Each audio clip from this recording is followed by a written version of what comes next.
months back, they used to have poetry in the subway sometimes. You ever see this? Poetry in motion? All these big words. I don't relate.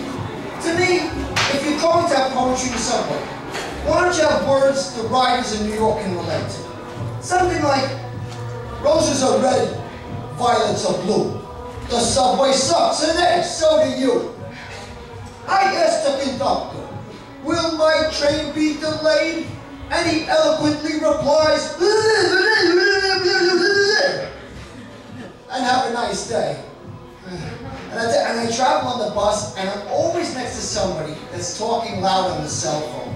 It's annoying, but I know it's going to get worse, because I read that in the future, they're going to be able to put cell phones right into your body. Yeah, so with my luck, I'll be next to somebody going, hello, how you doing? Hold on, I have another call. Hello, hello. Never had luck with phones, I'll tell you. Probably a lot of you people have their feature called waiting. Well, I have this feature for very lonely people called Nobody's Waiting. $40 a month for what? And I never had luck with cell phones. I don't have a very expensive cell phone. It has a rotary dial. Not easy dialing numbers with that.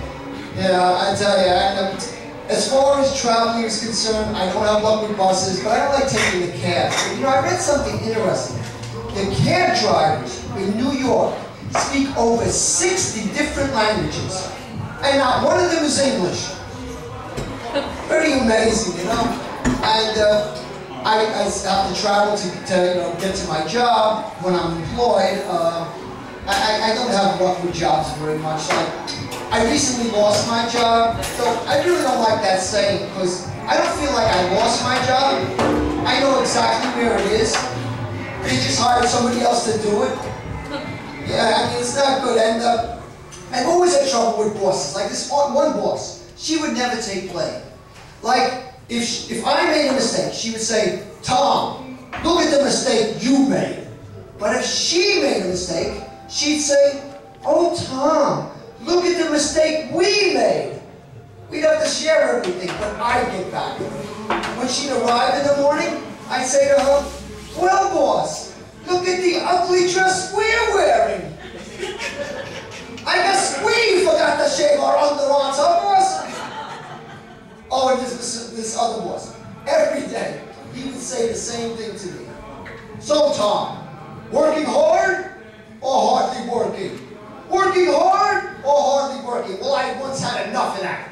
I snuck up behind him, wrapped my arm around his neck, started to squeeze him, and said, well, boss, breathing hard or hardly breathing? Because as you can tell, I'm a macho stud. And I know what you women are thinking, and no, I don't take steroids. I got this body by doing nothing. And I will admit something, that I can't fight to save my life, but if any woman goes out with me, she don't have to worry about any guy hassling us, because I do have the God-given ability to scream hysterically and run at the same time.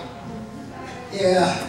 And I wouldn't mind getting married someday. I've been going to a lot of weddings. I went to this one wedding recently. It was interesting. It was half Italian and half Jewish. And they tried to do everything at this wedding 50-50. Like they made the men wear yarmulkes, but on the yarmulkes was an advertisement for Vito's Pizzeria. Very strange, you know. And it was a very interesting wedding because my cousin got married. My cousin Carmine Cacciatore. And he married this very nice Jewish girl, Ritzy Rabinowitz, and he made up his own wedding vows. It was really beautiful. He goes, yo, Ritzy, I wrote this for you. Today we got married. What a beautiful thing. And I spent $30 on your friggin' wedding ring. But now you was my bride, and yo, you look so pretty, but hey, you're still upset because the honeymoon's in Jersey City? What a lovely man, I'll tell you.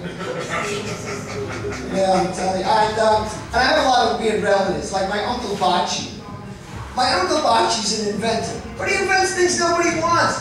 He recently invented something for the Army. They didn't want it. Why would the Army want to buy glow-in-the-dark camouflage? Think about it. It doesn't make sense. I mean, you know. But he's always been a crazy man. I remember once he said, hey, Tom, I don't understand something. if blind people wear sunglasses, how come deaf people don't wear earmuffs? I know, I agree with you, yes. I told him the same thing. I tell you, I wouldn't mind getting married, like I said, sometime, but my mother always bugged me about getting married. Now, my mother's a great woman, but she has said some strange things to me.